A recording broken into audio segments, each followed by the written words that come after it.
You know, this Bob Hope Bing Crosby movie got dark. On this episode of Moving Panels, we discuss Road to Perdition. Welcome to Moving Panels, the podcast where we discuss movies and TV shows based on, inspired by, and adapted from the world of comic books. I'm your host, Laramy Wells, and joining me today in the co-host chair are two people who hope to get to heaven at least an hour before the devil knows they're dead. Please welcome Justin and Brittany Baker. How are you? Good. How are you? I'm good. It's good to have y'all back for almost the exact same comic and movie as we did last time. Last time we did A History of Violence, and now we're doing Road to Perdition, following the what I have heard referred to as the DC Hitman saga. And whenever there's a murder, we're the ones to call. So for those of you who didn't know, Road to Perdition, the 2002 Tom Hanks movie, is based on a graphic novel. The movie was released July 12th, 2002, and so I am going to ask you both, when was the first time you saw it? Monday. Yeah, well, Sunday, 2 days ago. Sunday. Look, I'm right there with you. I watched it for the first time. Was it Sunday? It was either Saturday or Sunday. I watched it for the first time. Yeah, So, it actually, I think it came out, I believe, the summer between my sophomore and junior year in high school. Yeah, just not really the type of movie you want to go see with your friends. And I just remember the big thing being, Tom Hanks is a bad guy in this movie. Ish, yeah. That's very off character for him. But we'll get into that. But yeah, we're right here at, we've just passed the, I guess you'd say, anniversary. It's been 21 years. But yeah, it was released July 12th of 2002. So I was working on St. Simon's Island. Directed by Sam Mendes. This is his follow-up to winning his Oscar for American Beauty. Good movie. Meh, you might say. He definitely went a completely different route. Like, he went from, let's do a movie where there's just nothing but talking, to a movie where there is very little talking, which I know was something he wanted to do. I read a little bit of that, but it is what it is. But again, this is based on a graphic novel. The graphic novel was released in 1998 through Paradox Press, which is a division of DC Comics that would later absorb into Vertigo. But it's also part of DC, so that means Tom Hanks has played a DC character. There you go. This is also the same group that published A History of Violence, which is the last time I had both of you on. There's your connection. There we go. It was written by Max Allan Collins. For those of you who haven't heard me mention him before in previous episodes, this is the guy that took over the Dick Tracy comics back in the 80s.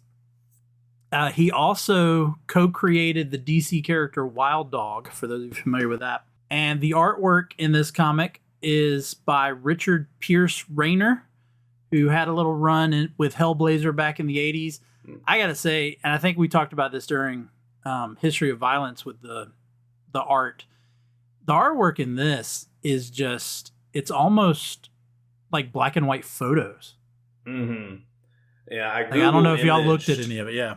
Yeah, I looked on Google Images of, just kind of what the cover looked like. I didn't realize, I don't know if you saw this, there's, I guess, different graphic novels. There were, Road to Perdition, then, there was another word afterwards. Yeah, I can't remember what they are. What he did, so there's Road to Perdition, and then he wrote, it wasn't really sequels. There was On the Road to Perdition, which was other things that happened while Mike Sr. and Jr. were, in their travel during this time. Filling in the gaps. Yeah. He then went on to write some sequels, which eventually led to, I don't remember one of them's called, I think, Road to Paradise or something. But they follow Mike Jr. a little bit more until eventually, I think the last one actually follows Mike Jr.'s son, who comes back from Vietnam, and then he gets wrapped up in the mob underworld.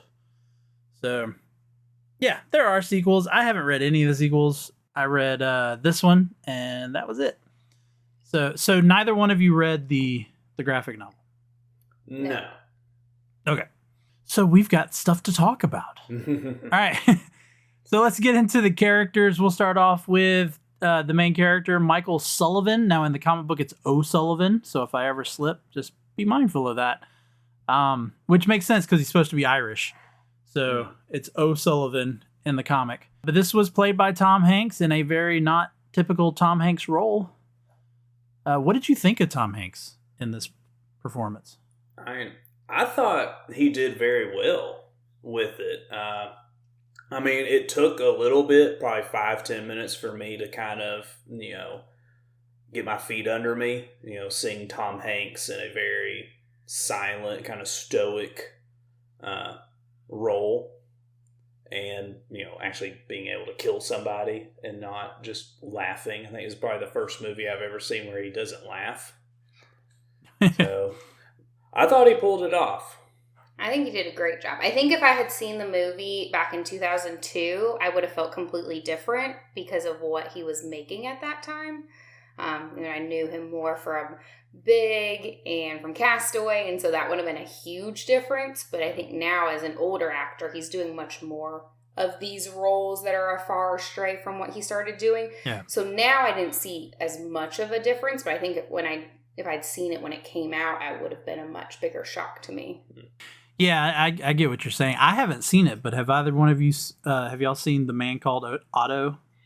I've heard a lot of good things. Yeah, but I know it's also, he plays, grumpy old man. So I know, again, that's kind of like off. Gran Torino. Off of, I don't like talking about that movie. Let's move on. So in the book, in the graphic novel, Michael Sullivan is known as the Archangel. Sometimes they're calling him the Archangel. Sometimes it's just the Angel of Death. So the Archangel of Death, the Angel of Death. And there are several scenes in the movie, or in the comic book, where he demonstrates why he has that name. We don't get that in this. No. I mean, we get that he's the enforcer. We get that, I guess you would say that showdown at the end, in the rain, is probably one of the best examples of just showing just how cold-hearted he is as a killer. But in the comic, like, everyone he comes in contact with, if they're involved with the mob, they know who he is, and they are terrified of him. And I just did not get that out of Tom Hanks. I got the hitman part, but you were saying, people were scared of him. I know what Jude Law's character said, when they hired him to go after Tom Hanks. He had heard of him. He knew his reputation, but he didn't seem scared of him. Yeah. And I think the closest we got to that was the bodyguard right there at the beginning when he comes down the stairs. Oh, the former boxer looking for a job. Yeah, that was a good scene. Or the former butler from Jesse. But he seems to react slightly when he says his name, when he says Mike Sullivan. So, but yeah, I missed if you read the graphic novel, that character, you would not picture Tom Hanks. Like, if you were trying to cast it yourself, reading it, if there was no movie, I don't know if y'all ever do this. I do it all the time. You read something, you go, oh, who would play this part? Mm-hmm. I would not have thought Tom Hanks. I mean, I would have thought, honestly, Jason Statham would have been who I would have. Would have been a good one. I mean, even Mel Gibson, because, Mel Gibson at least has done action before. If you wanted the older, older guy, maybe to get a little bit more Tom Hanks-esque, where it's a little bit more subtle, maybe Jim Caviezel. Yeah, but very good. I will say, if Mel Gibson played it, I'd hate to hear the accent. He's supposed to be Irish. Yeah, would he just go to his Braveheart accent? No. I mean, Jason Statham would be all right because he's British, but I was gonna say, I think it kind of, for me, felt a little bit like John Wick, where like everyone knew John Wick was by his name, that he was this, bad guy. And so that's what it kind of felt like to me. And I think when he went and was trying to collect on that one guy and he was talking to the bodyguard and his kind of cold-hearted scene there, I think that's what kind of did it for me. So it was a little different. I felt like after that scene, I was kind of in it with his character. Yeah, the standoff at the club. Yeah, I mean, yeah, the when he gets betrayed with the note, I mean, that's the closest you get to really him showing that he's, you know, a trained killer. Because I think they kind of, it's a throwaway line in the movie, but they talk about how he was a war hero, like during World War One. Mm-hmm. They kind of just throw that line out there. And you said John Wick. I wouldn't have wanted the movie to go full action. I mean, this was 2002, so this was, what, the same year that Bourne Identity came out? I think so. So I wouldn't have wanted to see that. I don't know. I kind of, you know, we did do History of Violence, and I would say what we see, my mind went blank on the main character, the actor that played the main character there, but Viggo Mortensen. Yeah, Viggo Mortensen. What we see Viggo Mortensen do in that, I think, is more of what, after reading the comic, more of what I would have expected out of the Mike Sullivan character. Mm-hmm. Was just a little bit more skill in what he was doing. And something I kind of noticed, and this kind of bothered me with the movie, is how some of the violence is on camera and some of it wasn't. Like, you would see some of his murders, you know, you would actually see him kill somebody. And then I almost feel it was half and half. And then some would just be completely off screen. You know, the camera, I don't know if they were just trying to be artsy with the camera work, but, you know, you didn't really get to see Tom Hanks, you know, they were work definitely, his magic. This was definitely I would say an Oscar bait movie. Mm-hmm. Like, I mean, you got Academy Award winner Tom Hanks. You got Academy Award winner Paul Newman. You got Academy Award nominee Jude Law. And then you've got Academy Award winning director. I think even the cinematographer was an Academy Award winner. This was definitely made as Oscar bait. And I think that may have caused it to not really be as true to the comic as it probably could or should have, in my opinion. But moving on to the, I guess you would say, next main character, I have issues here, and that's Michael Jr., played by Tyler Hoechlin, who, again, I just saw this movie for the first time a couple days ago, and he's on screen. I'm looking at him and I'm going, is that Superman? Nope, it's Teen Wolf. Teen Wolf? Yeah, I'm not a Teen Wolf guy, but he's currently Superman. Like, that is Superman. So here's my issue with Michael Jr. This is supposed to be his story. Mm-hmm. Like, he's the narrator. We hear him from the very beginning. But it doesn't feel like it's his story. It feels like it's his dad's story. He narrates the book, but it is very clear from the beginning, at least it was to me when I read the book, that he's narrating as an adult. But yet in the movie, he's narrating as a 12-year-old child. Yeah, almost probably days after all this, or the day after. Possibly. But he's not as involved in this movie as he is in the comic. I mean, he's in there with a lot of the comic stuff. The stuff that he's not involved in, they do a good job in the comic of, he explains in the narration that though he didn't witness it, you know, he pieced together the information from the accounts of others. At the very end, he even talks about, you know, reading books about his father and how some people thought he was a hero and some people thought he was a villain. And so my thing about it is, it's called The Road to Perdition. Now, I know you're a very intelligent person. You know what the word perdition means, right? I'm trying to remember off the top of my head. What, terror or loathsome? I know it's bad. Close, yeah. Well, essentially it means hell. the definition is like the place of punishment for the wicked. Mm. So there's a play on words here. It's great town name. Yeah. So It's like essentially, Hill, it's the road to hell, and he's along for the ride, but it feels like he's. I mean, honestly, just like the movie, kind of the catalyst of the movie, it feels like he's just in the back seat for this entire movie. Yeah, he doesn't really do anything until the last scene. And he still doesn't do anything. He still doesn't do it. I mean, I kind of want to rewatch it. I don't know what it's actually called. I always call it the Indiana Jones effect, where you could take Indiana Jones out of the movie and the exact same things would happen. So well, that wouldn't be true here because it's the fact that he witnessed.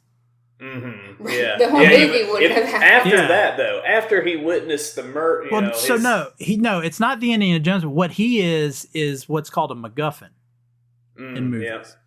It's for those of you who don't know what a MacGuffin is, it's a story device that helps advance the plot, but otherwise serves no purpose. Mm-hmm. So, like Janet Leigh's character of Marion in Psycho, this is where the original concept of the MacGuffin came from.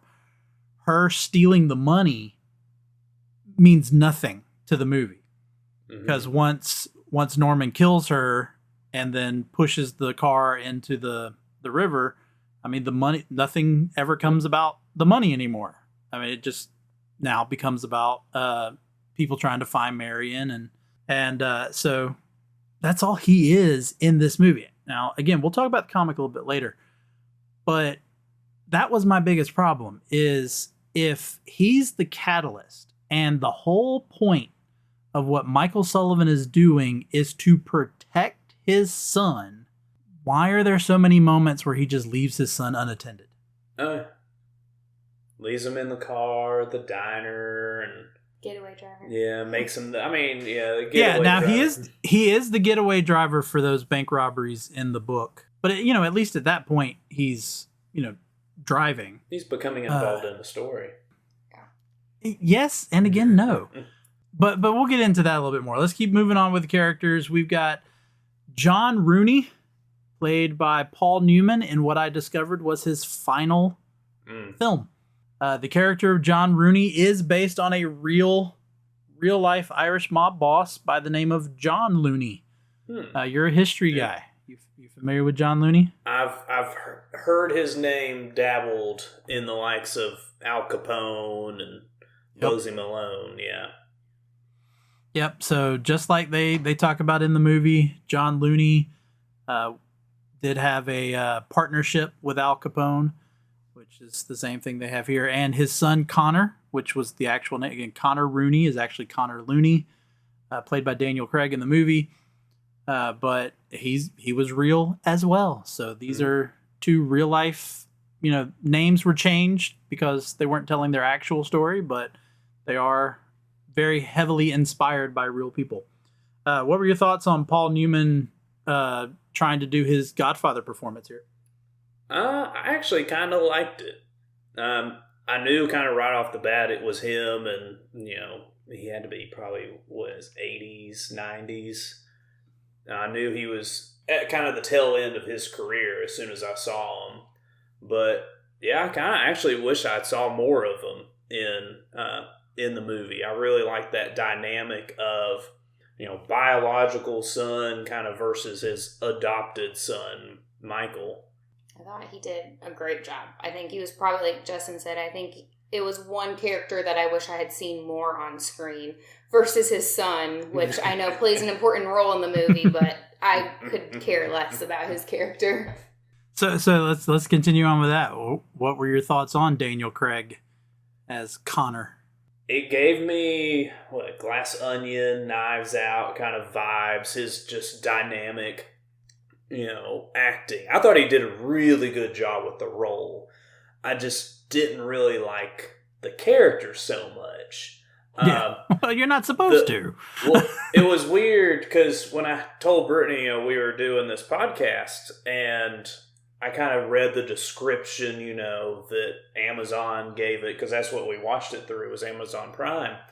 And it said, a jealous son, murders, and all this. I'm like, well, I don't see any jealousy. It was more just because he, thought the kid was gonna, tattle on him.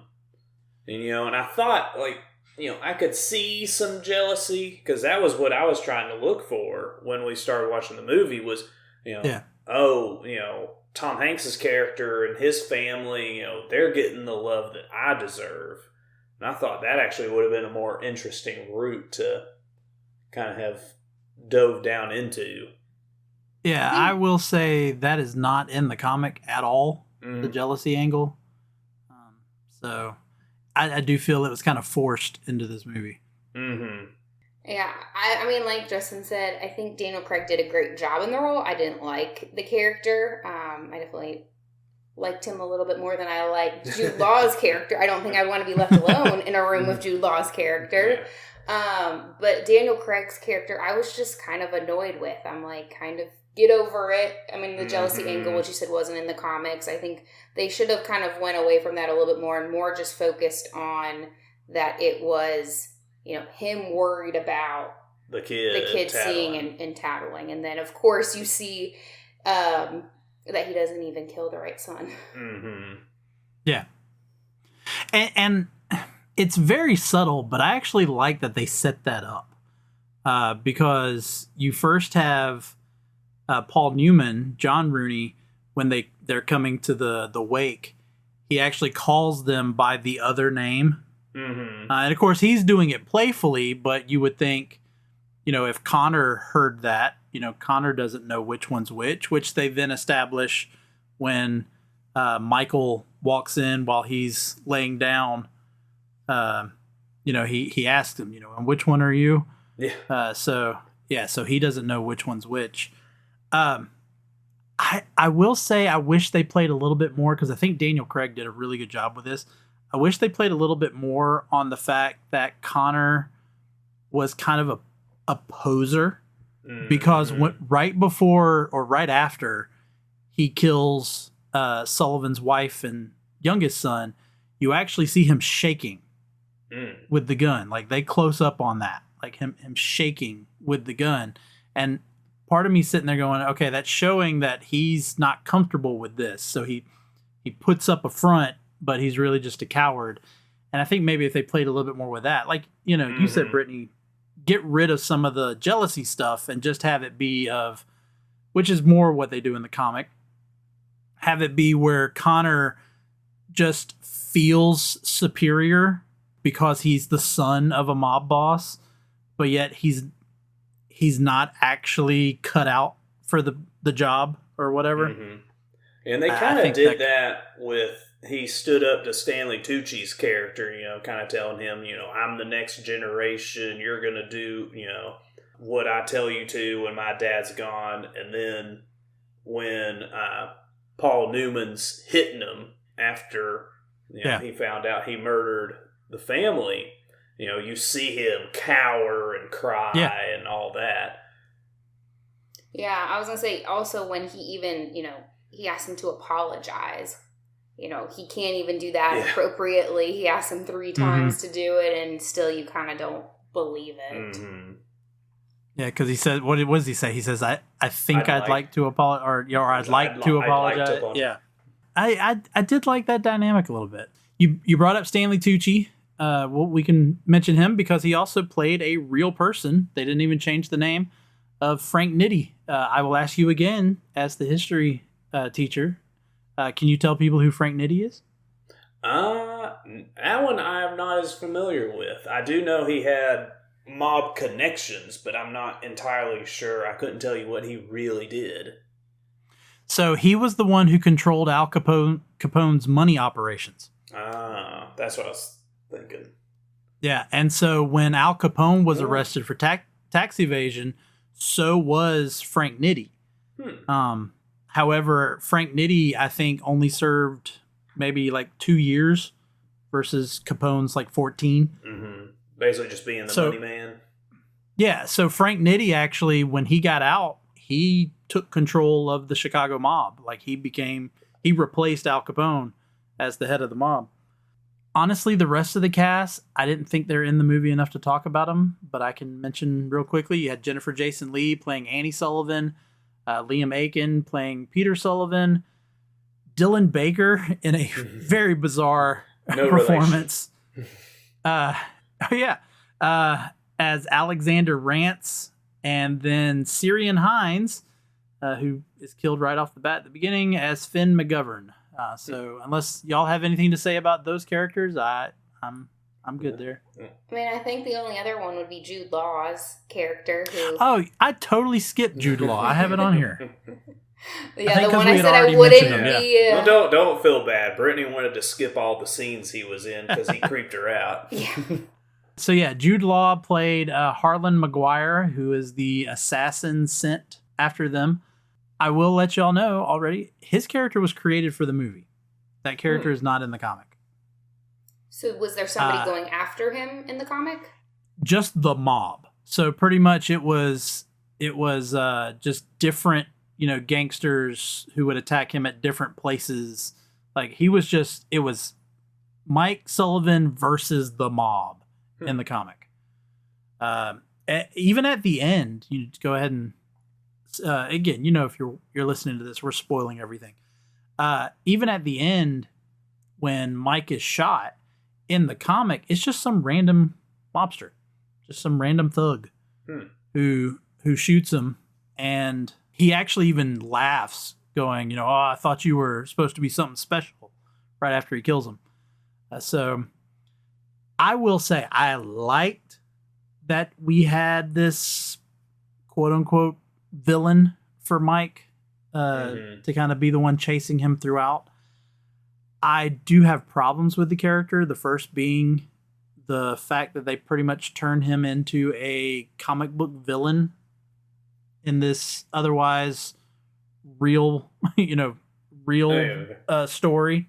They give him the glass shards on the face, and he's I think sometimes he's chewing scenery in a couple of scenes, especially the diner scene. Mm-hmm. Yeah, it was very good cat and mouse, kind of him catching up to Tom Hanks and them. But like you said, the diner scenes, like it built tension, but it was very predictable. I kind of knew exactly what was going to happen with that. And yeah, I definitely didn't need the scene with the waitress hitting on Jude Law either. Right. Well, and I mean, this is just a funny thing we noted. We actually rewound during it. At one point, he has no coffee in front of him, and then all of a sudden he has a cup of coffee, and I'm like, well, that's some interesting editing. Very bad editing in that scene. Yeah, you gotta love continuity errors. I will say this, when he's introduced, now I knew it because you pick up on stuff really easily when you watch as many movies as I do.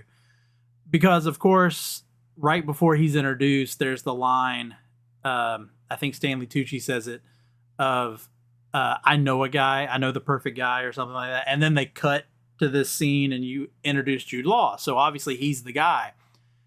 But if it wasn't for that setup, when he's introduced for a minute there, especially before the guy with the knife in his chest gasps, I thought, oh, so Jude Law must be playing some sort of like journalist who's going to follow this story, and he'll be the one to, tell the story, since they kind of are ignoring the Mike Jr. telling the story. And then, of course, the guy gasps for air, and then he quietly walks up and suffocates him. So, establishing he's the bad guy right off. Mm-hmm. Yeah, but like you said, there was just a few scenes in there that I just feel like didn't need to be, like when he's with the prostitute. I mean, I understand where he was set up for that big scene, but it was like there was a good 30 seconds to a minute that it didn't add anything. Mm-hmm. Yeah. All right. Well, let me go ahead and ask you the question. So, of all the characters in this movie, ignoring the fact that yes, almost all of them die. If they were to do like the On the Road to Perdition stories, which took place within this story, who would you want to see again, and who do you wish would meet their end in the bathroom? because several characters die in the bathroom in this movie. I'll go first.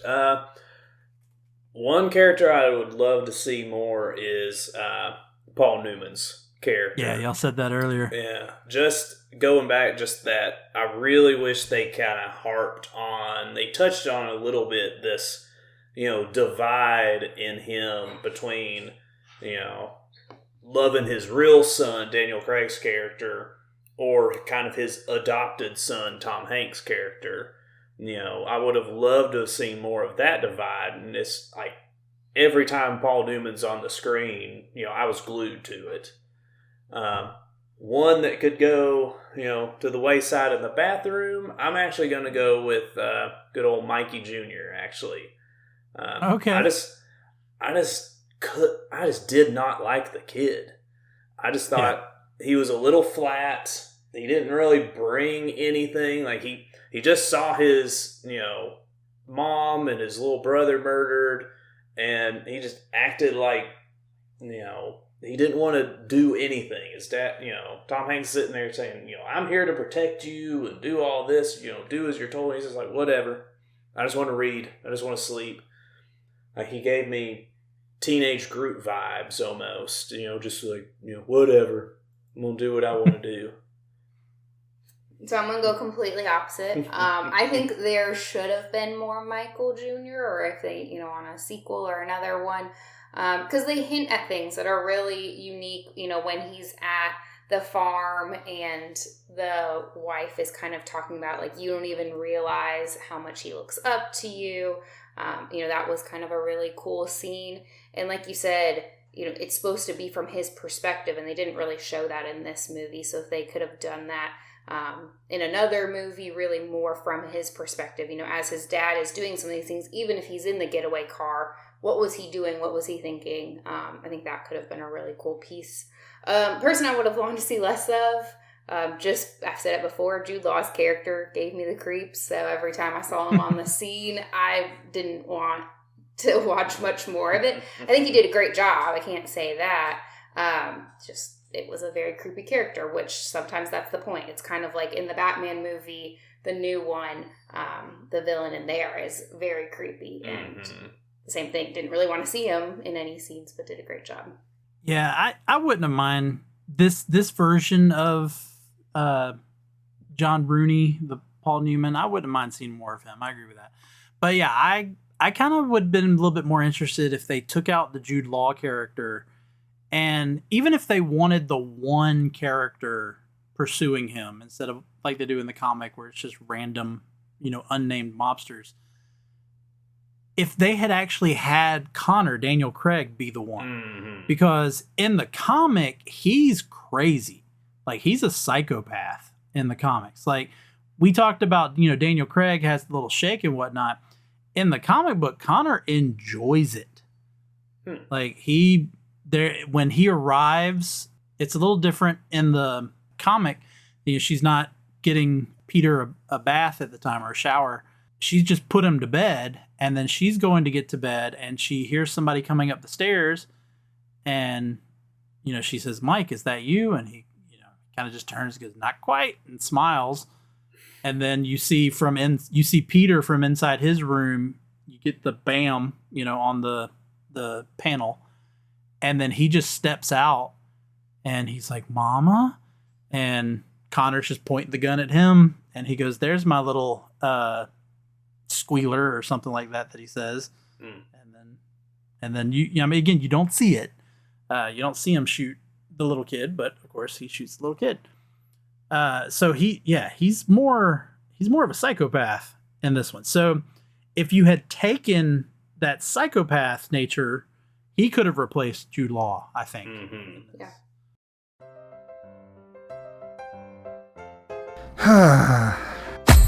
What seems to be the problem, pal? There's just so much pain in the world, so many issues. I don't think I can bear it. Well, friendo, it sounds like you could use a dose of pop culture roulette. Pop culture roulette? What's that? Some sort of pop culture themed podcast or something? That's right, sonny boy. When hope seems far, dive into some PCR. But I already get my entertainment news from Variety. Huh, that's pretty good. If you're a chucklehead, PCR gives you news you need, condensed, unfiltered, and raw, from three nerds who know a little something about something.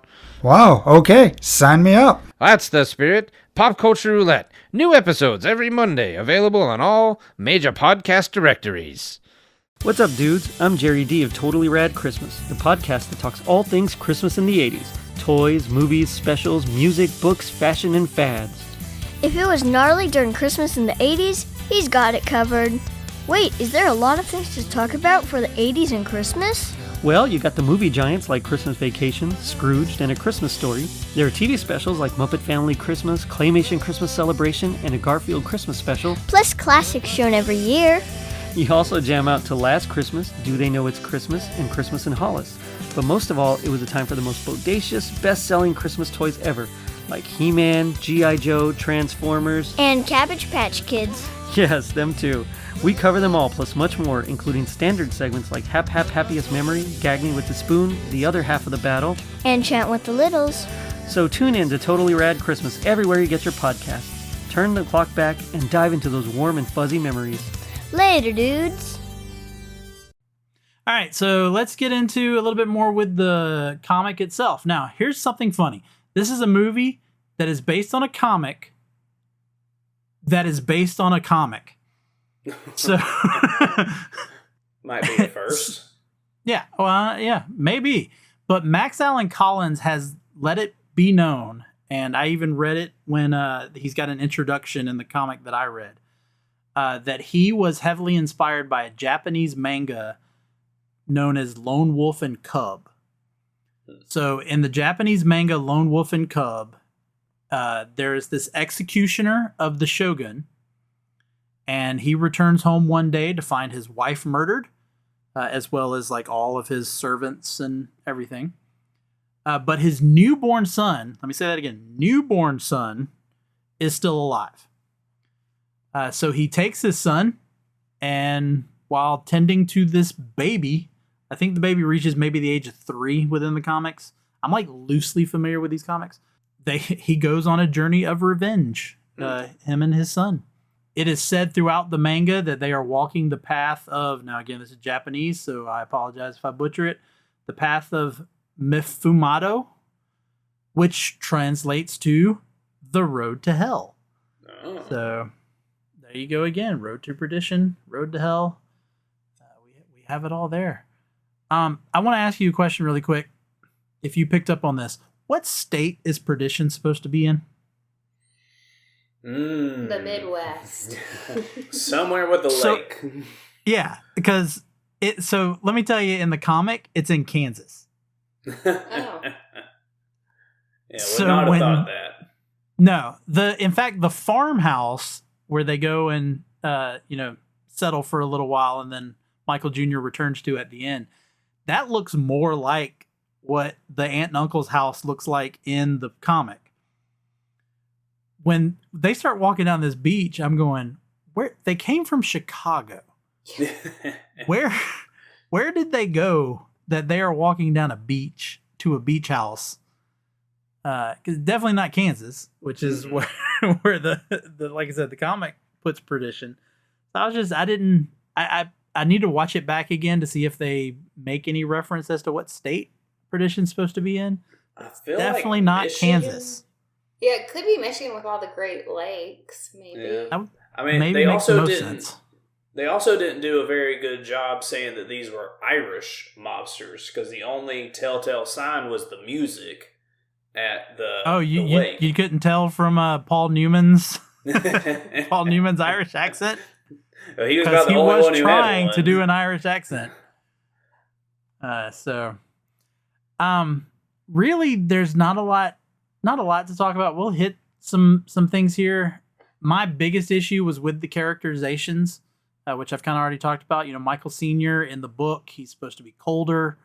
A lot more. You said that you saw Tom Hanks as stoic.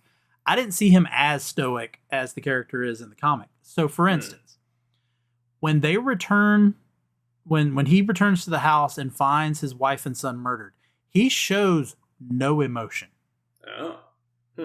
Whereas, in the movie, we don't see him see them because we're sitting in the at the dark kitchen table with Junior, and we hear him scream from upstairs. Mm-hmm. He shows no emotion in the comic. In fact, he tells Michael to go, get a bunch of things together because they're going to leave. And Michael Sr. puts his wife and son to bed. Like, picks them up and puts them to bed. And then when Michael Jr. comes saying he's ready to go, he says, "Well, tell your brother and your mother goodbye." And it's as Michael Jr., I think the panel is him kissing his mom on the forehead. You get one panel of Michael Sr. crying.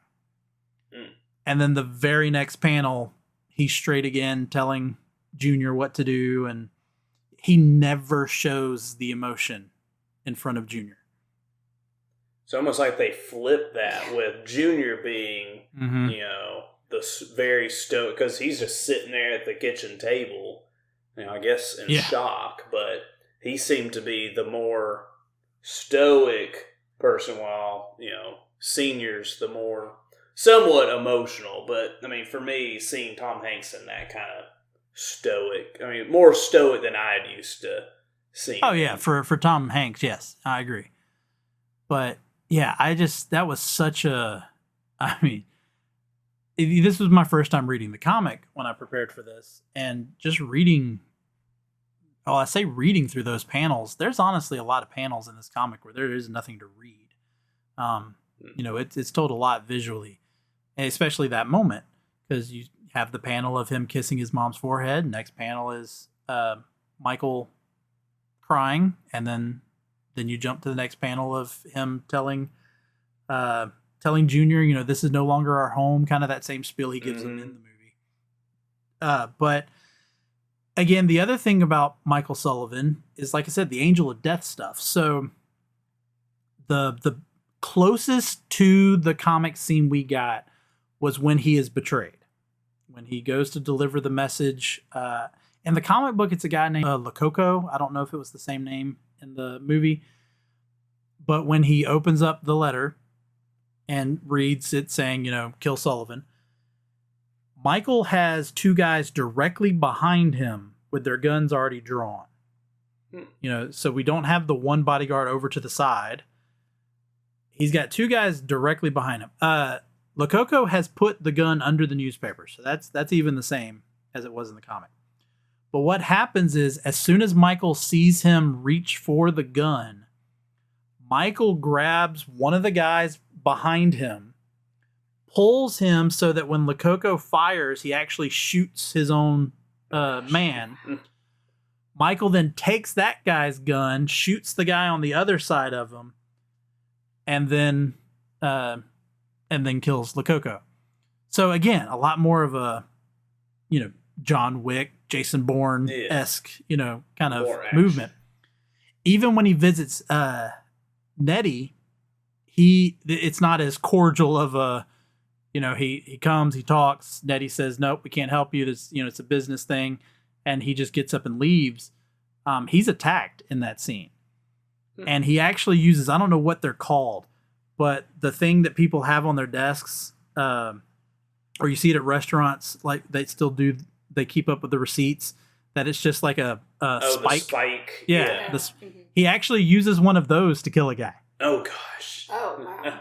Because again, he doesn't have a gun because he's frisked down before he could see Nettie. So he grabs that thing, shoves it in a guy's eye, and then he ends up getting a gun. And Nettie escapes. I feel like they kind of alluded to that in that scene. He's getting on the elevator, and that guy gets on the elevator with him. And he immediately, he's this big burly dude's just staring down Tom Hanks. And then as the doors are closing, he kind of jumps off. Yeah, but in the comic, they would have had a fight in the elevator. Mm-hmm. Yeah. Maybe Tom Hanks just didn't want to fight too many people. Yeah. But now here's another thing about it. So I've talked about all that. Here's another interesting thing about the characterization. So in the comic, Michael Sullivan is very Catholic. And to the point where after every, event that occurs in which he has had to kill a bunch of people, he goes and confesses. Oh gosh. Yeah, and there's some great shots that then show him like going to Junior and saying, "All right, it's time to go," and you see the priest in the background just with this like look on his face. But yeah, he lights a candle for each of his victims, and he goes into the confession booth and confesses. And I kind of wish they put that in the movie. That would have been good. They definitely hinted. I mean, you knew they were Catholic with, the blessing at the church and that they went to a Catholic school. It definitely was kind of a funny note where he mentioned to his son, if something were to happen to him, he's like, no, don't go to the Catholic priest, go to, I think it was like the Methodist or Baptist. Don't go to Father what's-his-face. Like, go to the Methodist church down the road. So again, that was with Michael Jr. Like I said, it's supposed to be his road to hell. Here's another thing. In the comic, so in the movie, you see his dad hand him a gun. Mm-hmm. Which doesn't make a lot of sense if Tom Hanks's portrayal of Michael is all supposed to be of protecting him not only from being killed, but he's essentially protecting him from that life. Mm-hmm. Like, he doesn't want him to be what he is. So I don't understand. So why would you hand him the gun? Yeah. Now, in the comic, he hands him the gun, and Junior uses it. Junior actually does kill someone. He actually kills two people in the comic. The first person he kills is someone who's about to sneak up on his father, and he ends up shooting him in the back and kills him. And then the, again, random mobster that kills his father at the end, Junior does kill him. So which aspect do you like better? I mean, I like that they kept his innocence a little bit more in the movie. But I really wished at the end of the movie it was him who kind of killed the bad guy at the end. I kind of thought it was going to become Tom Hanks's character, but I wish it was. But then I do also really like that they kept his innocence kind of to be like, he's not going to go down this road. He's going to go a different route. Yeah, because, I mean, that was what they were saying, Mike Sr. is like, I don't want you to be like me. That's, I guess why he treated him a little different.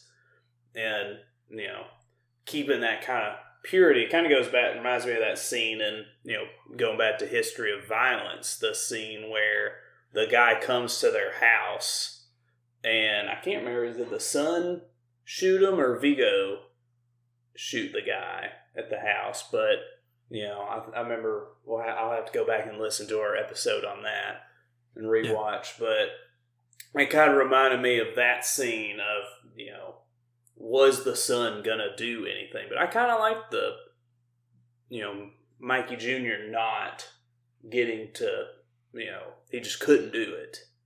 Yeah. So when he kills the guy in the, middle of the book, it actually, after he shoots him, there's a panel of his dad, and he says, I'm so sorry, Annie. Like, it's just, and then let me throw this at you again about Michael Jr. So in the comic, again, he does kill the two people. Then after his, his father's laying there dying, he actually gets his father into the car and drives him to a church. And he gets his father into the confessional for that, I guess, one last confession. And the priest also gives him his last rites. And then he dies there in the church. You then find out, again, Michael's been telling the story the whole time. You then find out that Michael Jr. has become a priest.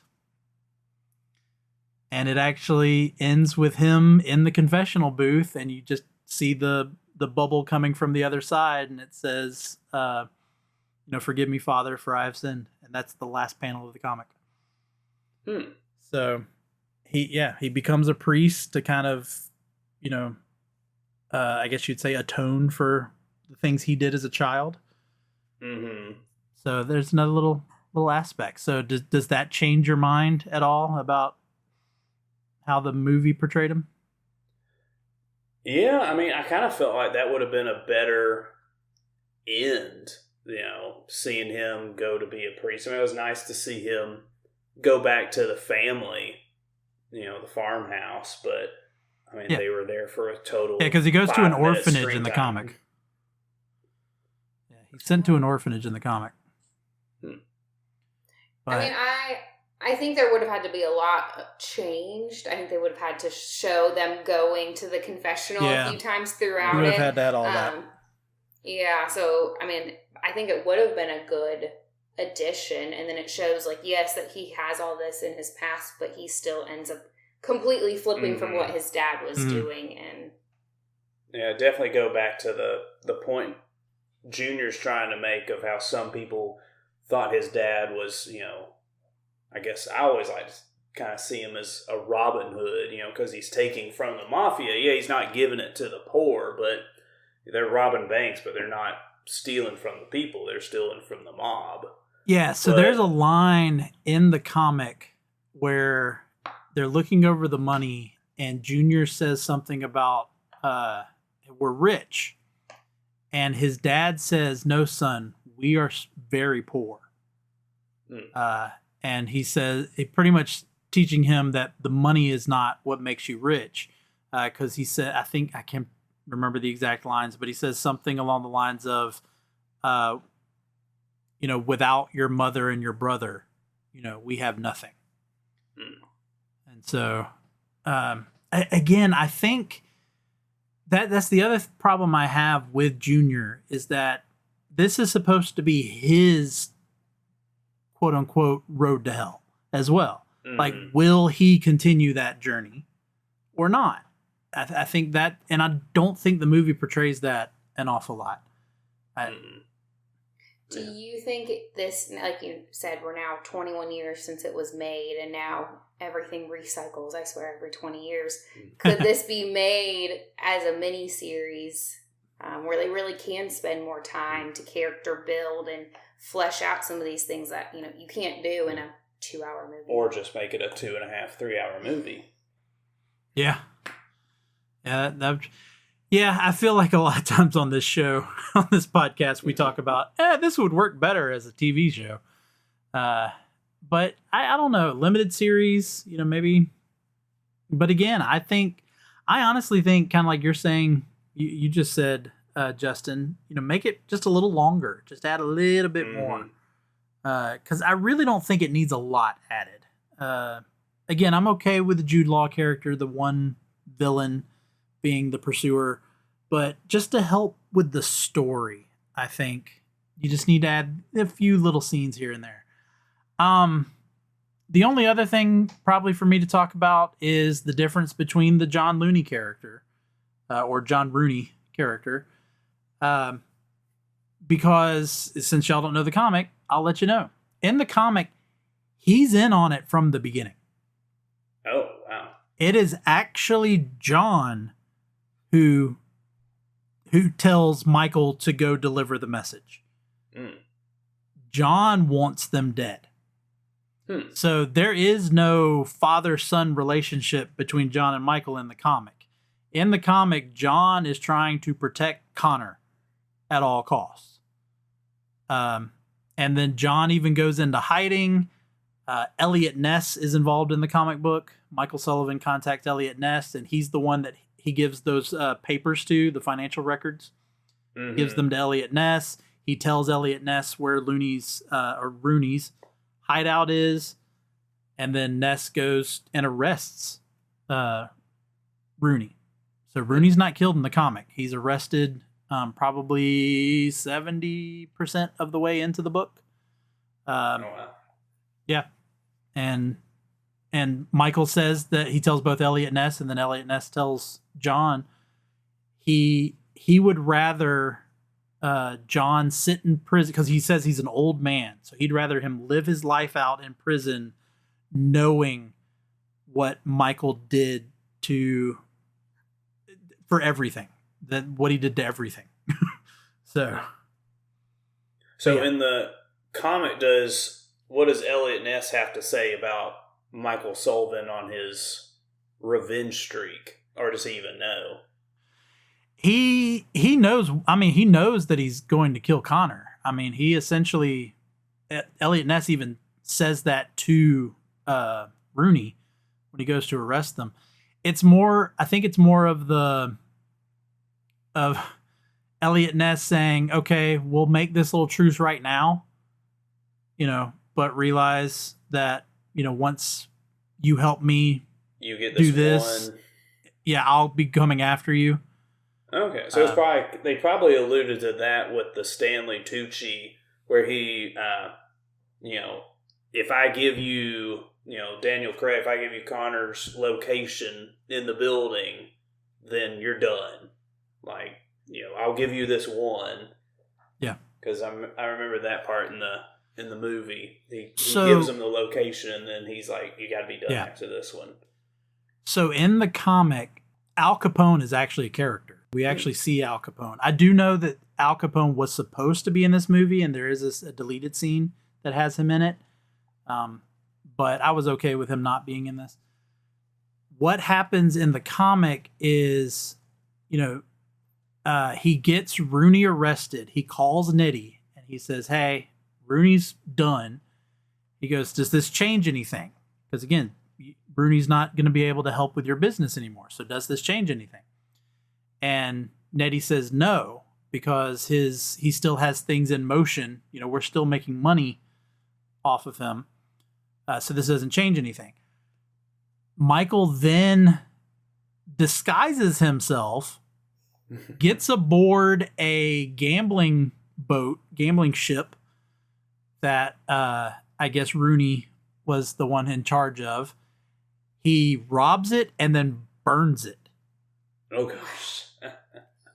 And then you have a scene where Nitty and Capone are playing golf, and they talk about what has happened. And they said, that gambling ship was pretty much the bulk of the money we were getting from the Rooneys.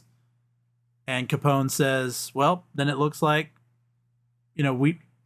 Connor's not necessary to us anymore. So next time you talk to Sullivan, tell him where he is." And that's the way it plays out in the comic. And it's more of a setup too. I mean, I liked him walking into the building, and it's just everybody just let him go because they were all in on it. In the comic, they are telling Connor they have to move him, and there's two guys escorting him down and all that, and they say, "Well, we're going to check you out." He goes, "The car's out back in the alley." And so Connor just goes out into the alley by himself, and of course that's where Michael is waiting for him. I mean, it's a little bit. It's not just shoot done. He talks to him briefly, shoots him in the knee. Pretty much just letting him know, this is for my wife and child. This is it, and then shoots him in the head. Then he proceeds to tell the two bodyguards. He goes, let Nitty know that as far as I'm concerned, this is over. And that was how that played out in the comic. So, what are your thoughts on the ending? Do you like the just walk in and shoot you in the bathtub, or would you like it to have been just a little more, maybe him actually confronting Connor? I feel him just shooting him in the bathtub and then walking out would have probably been more realistic.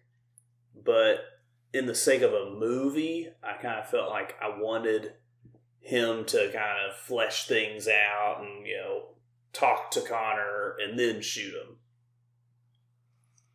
I liked the build-up, like you said, where everyone just kind of let him pass. I feel like that was a really good build-up.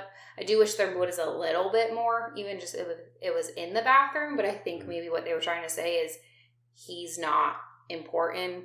It's really Michael and his son that's important. That. And so I think they're like, we don't want to spend any more time on his character, and that's why they made it so quick. But like Justin said, for the movie's sake, I wish there was a little bit more.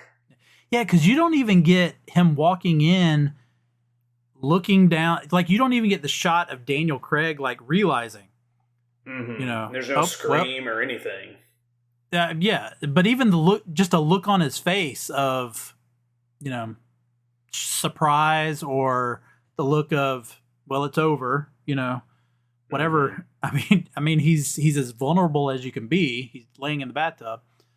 So, you do get to see what he looked, you get to see him dead in the bathtub. But yeah, I think it was just a little too anticlimactic of him just walking in and he shoots him off frame.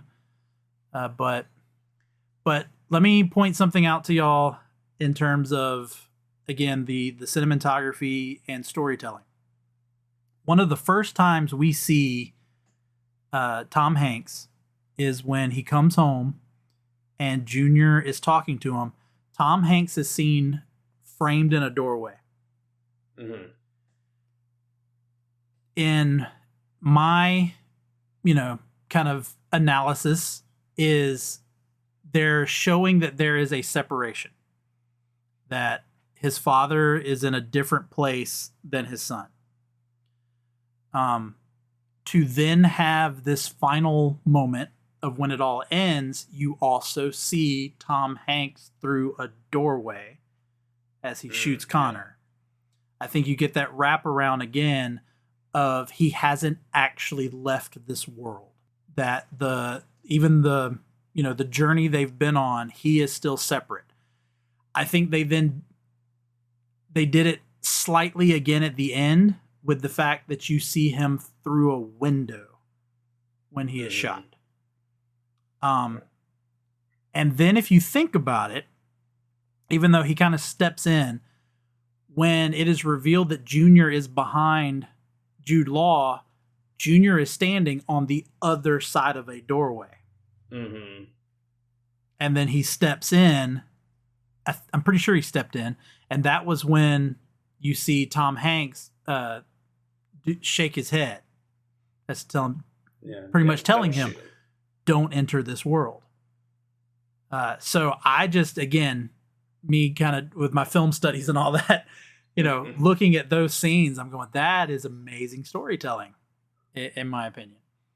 So, all right, any last thoughts about the movie before we get into our final decision? One thing, the very kind of end, okay. I didn't even know that the Aunt Sarah was dead. Yeah, they show it in the comic. I had to look it up on Google because I knew, she's at the wake and, she gets the phone call and Jude Law's character kind of overhears her, but then she's just never seen again. There's no mention of her, and then they get to her house and it's just empty. And it's like, okay, well, she's said it was going to be a couple days. We don't know how long, the movie took place for. Was she just not there? It's supposed to be 6 weeks. Oh. Mm-hmm. Yeah. Yeah, I was at least very just kind of confused, like, well, where's the aunt, in all of this? And it's just kind of got left behind, was she dead or was she not dead? Yeah, in the comic, it's actually the uncle that Mike is always in contact with, and they're having to delay getting there because the uncle keeps saying, I forgot, they use some code, but pretty much telling him there are people watching the house. He tells him there's people watching the house, and so he goes, well, let me know as soon as they're gone. Then after all the stuff with Capone and Capone allowing him to kill Connor, he figures it's all over by that point, so he calls again, and his uncle says, yeah, they're not here anymore. So that's when they finish their journey to Perdition. But when he arrives in Perdition, he sees their bodies and he pulls a gun. And then, like I said, a guy just comes up behind him and shoots him. So I will say the movie wants to give you more of that shock, of him. You're thinking, okay, everything's good, but something's still not feeling right. And Yeah, so I think that's why they didn't show that the aunt was dead, was because I think they were building up maybe, or I think they were trying to shock the audience, is what I think they were doing. Yeah. Not think anything's wrong, and then all of a sudden, Tom Hanks is blown through the torso. Yeah, it definitely was more of a shock value because, a lot of times you can listen to the music and there's a change in the music tone. Yeah. And it continues with just this very very quiet, happy kind of like end of a movie music, which they kind of carried out. They just kept that music going. And I thought that was a little different because maybe I'm more used to with like the horror movies where something's about to happen based on the music. And this was definitely more of the shock value. See, that's odd because I remember that scene being silent, like quiet with just the nature and like not hearing anything, and then just the boom of the gun. I mean, maybe it was the music leading up to it and then it went down. Yeah. I'm old. My memory's not what it used to be. I know you hear the waves because there's a tie-in between that, and you also hear the waves in the open when it's just the black screen and the white letters. You hear the waves, so I do know there's the connection with the waves. But yeah, let's go ahead and get into it. Bag it, stack it, or trade it. I'll let Brittany go first on this one. Oh, okay. I know Justin asked me after the movie what I thought, and I definitely said I really enjoyed the movie. So I'm kind of torn between two. I think it's so hard because I want to show other people it. It's been 21 years since it came out, and I wish I had watched it sooner. So I'm gonna say bag it. Okay. I definitely think it would be one, like I said, I would watch over again, something I would want to show other people to, and just really enjoyed it for what it was. Now that I know a lot more about the graphic novel, I really want the movie to be closer to that. But just watching it for the movie as the movie, I think it was a good movie.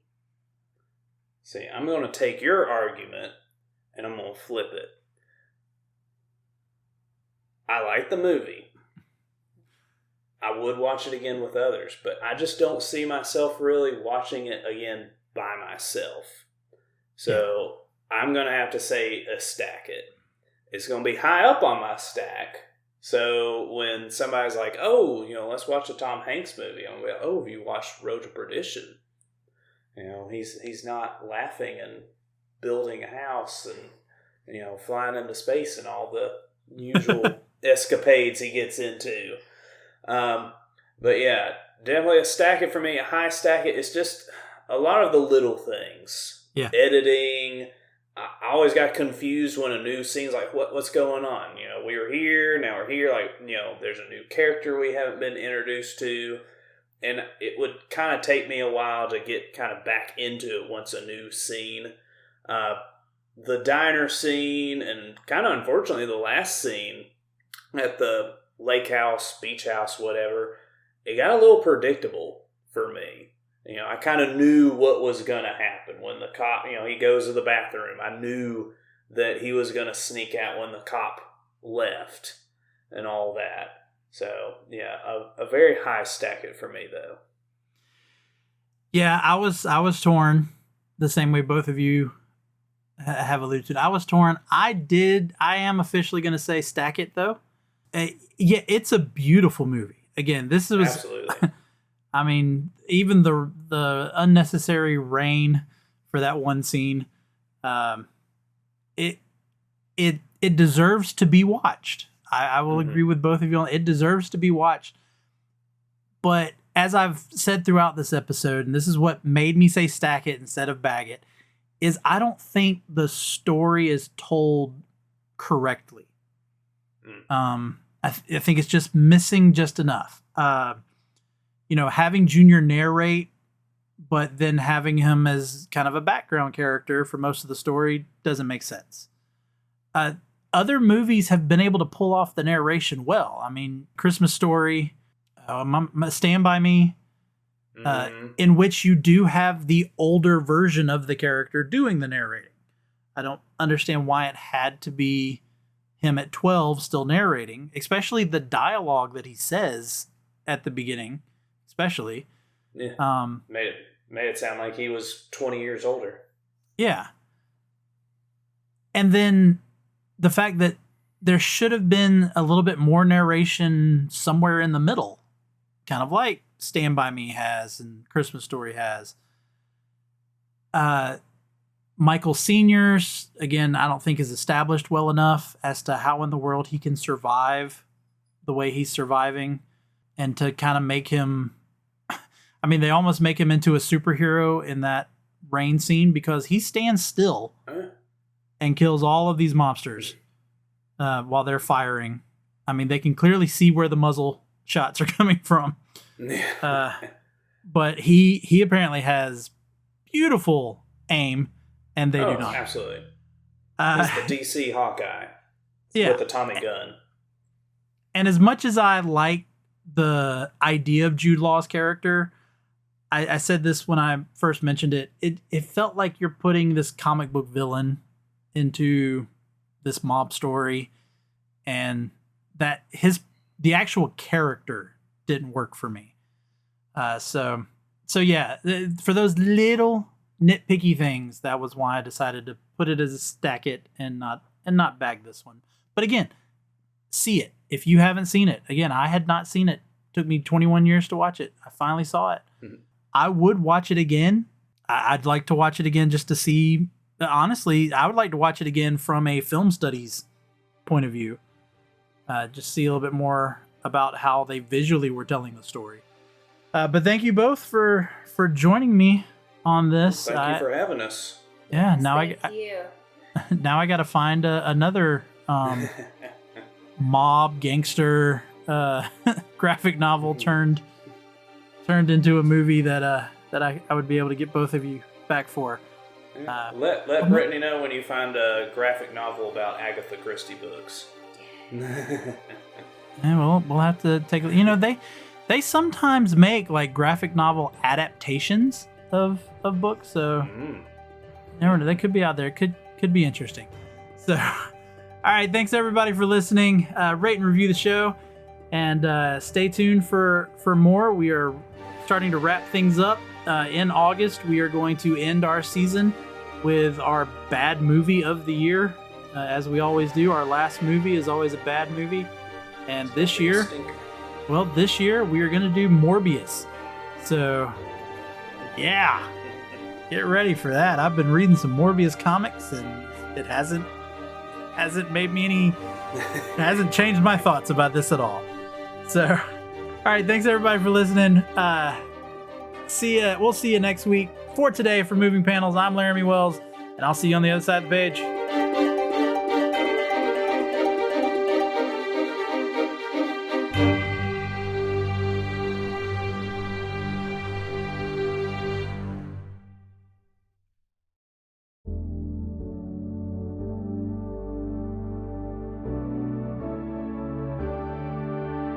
Life moves pretty fast. If you don't stop and listen to an 80s Flick Flashback podcast once in a while, you could miss it. Do you love movies of a certain age? Do you miss the days of VHS tapes, VCRs, and the video rental stores? Does the thought of another 80s movie being remade seem inconceivable? My name is Tim Williams. I'm the creator and host of the 80s Flick Flashback podcast. On each episode, I'm joined by guest co-hosts to discuss one of the many movies released in the 1980s. We share our first-time watch memories, our favorite scenes, and even learn some behind-the-scenes stories about the cast and crew along the way. New episodes are released every other Friday on your favorite podcasting platform. So make like a tree, get out of here, and go listen to an excellent episode of the 80s Flick Flashback podcast. The ad is over. Go home. Go.